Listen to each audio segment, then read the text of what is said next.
कर्जमाफी सरकारने जाहीर केलेली आहे. तुमची मागणी होती, तुम्ही आंदोलनही केलं होतं. समाधानी आहात?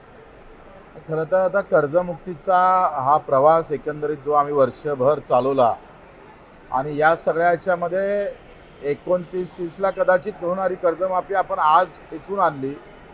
यामध्ये आमच्या कार्यकर्त्याचं, शेतकऱ्याचं आणि खास करून मीडियाचं या सगळ्यांचं मी आभार मानेल.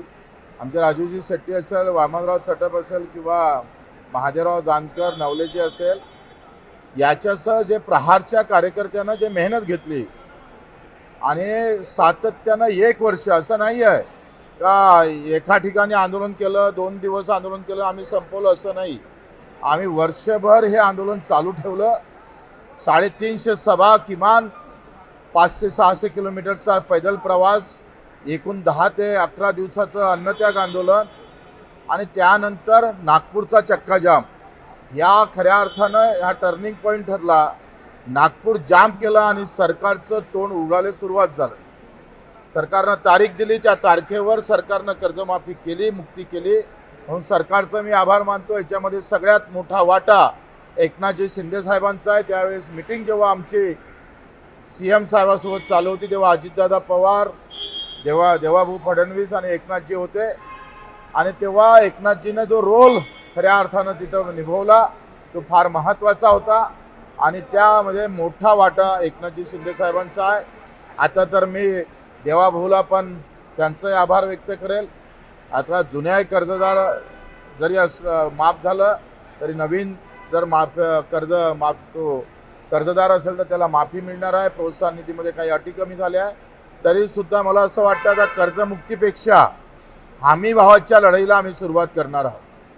कारण आखरी कर्जमाफीमध्ये डोक्यावरचा बोजा कमी होते, पैसे खिशात काही येत नाही आणि खिशातले येणारे पैसे सरकार कुठं थांबवते का याच्यावर आम्ही पूर्ण नजर ठेवणार आहोत.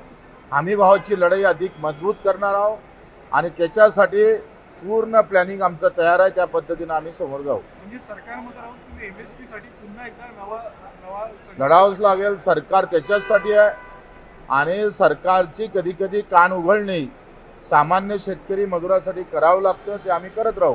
हो, मागे तुम्ही म्हटलं की एकनाथ शिंदे यांना मुख्यमंत्री करण्यासाठी हे सगळं चाललं आहे. आताही तुम्हाला तेच वाटतं या कंडिशनमध्ये? नाही, मला असं वाटतं का आता कोणासाठी मुख्यमंत्री होण्यासाठी चाललं हे महत्त्वाचा विषय नाही आहे. पहिले एकनाथजी ज्या भूमिकेनं समोर जात आहे तो विषय आमच्यासाठी महत्त्वाचा आहे आणि एक दिवस पुन्हा एकनाथजी शिंदे साहेबाचा आल्याशिवाय राहणार नाही हे मुद्दाहून सांग. आज संजय राऊतने देखील दावा केला आहे की कुठेतरी देवेंद्र फडणवीस यांना दिल्लीला पाठवलं जाईल आणि त्यांची जागा पाऊलपुढे निवडून काढेल. मला वाटते देवाभाऊनं निश्चितच दिल्लीची वारी करावी, देश हातात घ्यावा, देशाचे सूत्र हातात घ्यावे.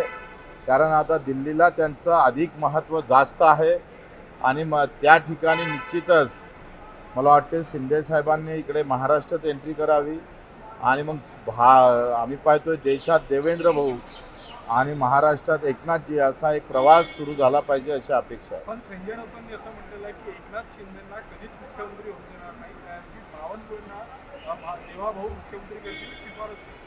आता संजय भाऊचं भविष्यवाणी कुठंच कधी खरी ठरली नाही. त्याच्यानं त्यांनी कोणत्या आता ज्योतिषाजवळ हात पाहिला, त्यांचा पाहिला का कोणाचा पाहिला माहीत नाही. त्याच्यानं मला वाटतं त्याला काही अर्थ उरत नाही. हो, विदर्भातल्या बहुतांश जिल्ह्यामध्ये सोयाबीनचं पीक जे पेरलं होतं ते उगवलं नाही. दुबार पेरणीचं संकट हा शेतकऱ्यांवर आहे. काय तुमच्या सगळ्या बाबतीत? मला वाटतं जन्मठेप केल्या पाहिजे या कंपनीतल्या लोकांना. कारण ह्या अशा पद्धतीनं एका वर्षाचं बी बेकार निघालं का वर्ष वाया जातं आणि वर्षामध्ये आयुष्य चाललं जातं. मग हुतुतुवाला असेल हे जे काही बियाणं आहे यांनी निश्चितच आम्ही पण सभागृहात तो मुद्दा मांडला होता आणि याच्यावर कठोर कारवाई करण्यासाठी खरं तर समोर गेलो पाहिजे. उड्डाण पुलाचं उद्या लोकार्पण होते तेव्हाच कार्यामध्ये राणा कुटुंबांनी निमंत्रण पत्रिका छापली, त्यामध्ये आमदार आणि खासदारांचे नाव त्यांनी पकडलेलं आहे. आता पत्रिकेवरचं नाव कोणं टाकलं, काय टाकलं, एवढ्या चिल्लर गोष्टीत आपण जाण्यात काही अर्थ नाही. पूल होणं महत्त्वाचं आहे. हो, तुम्ही बोलले की दिल्लीत देवापुढे वारी करून यायला पाहिजे. ती वेळ आली आहे असं वाटतं, तुम्ही दिसत नाही का तुम्हाला चित्र असं दिसत आहे? नाही, एकंदरीत चित्र तसंच आहे आणि मला वाटते काही महिन्यातच हा फेरबदल होईल. म्हणजे राज्यात एकनाथजींकडे नेतृत्व जावं अशी संधी. बिलकुल मला वाटते तेच उचित राहील आणि ज्या एकनाथजी शिंदे साहेबामुळं भाजपचं सरकार आलं तो खऱ्या अर्थानं परोपकारी भावना भाजपनं ठेवली पाहिजे अशी अपेक्षा आहे. बोगस बियाणं विरोधात सरकार कायदा करण्याच्या तयारीत असल्याची माहिती समोर आहे. हा मला वाटतं आवश्यक आहे कारण बोगस बियाणं झालं बोगस कलम झालं आता गलगलची कलम आल्यामुळं संत्रा उत्पादक शेतकरी जसा ठार झाला तसं बियाणामुळं काल आम्ही त्या गलगलच्याही कलमीबाबत कारण संत्रा उत्पादक आपली ओळखच संत्र्याची आहे नागपूर अमरावतीची आणि या गलगलच्या कलमीमुळं आत्ता जे अडचणीत आलेला शेतकरी आहे याच्यावर निश्चित नियंत्रण आलं पाहिजे.